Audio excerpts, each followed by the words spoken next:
cái giá chân chân đấy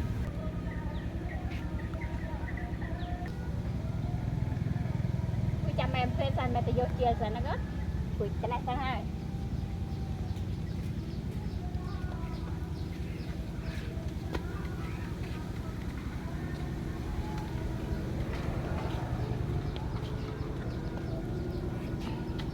thấp lắm tạm cái đây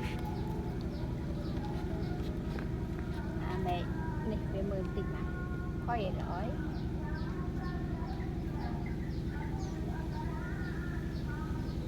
nó coi à coi đấy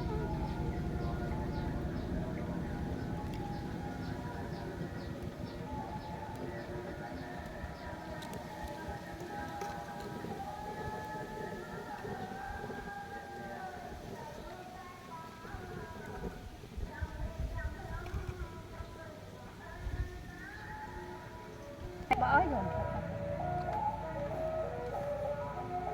bây giờ cái đau rồi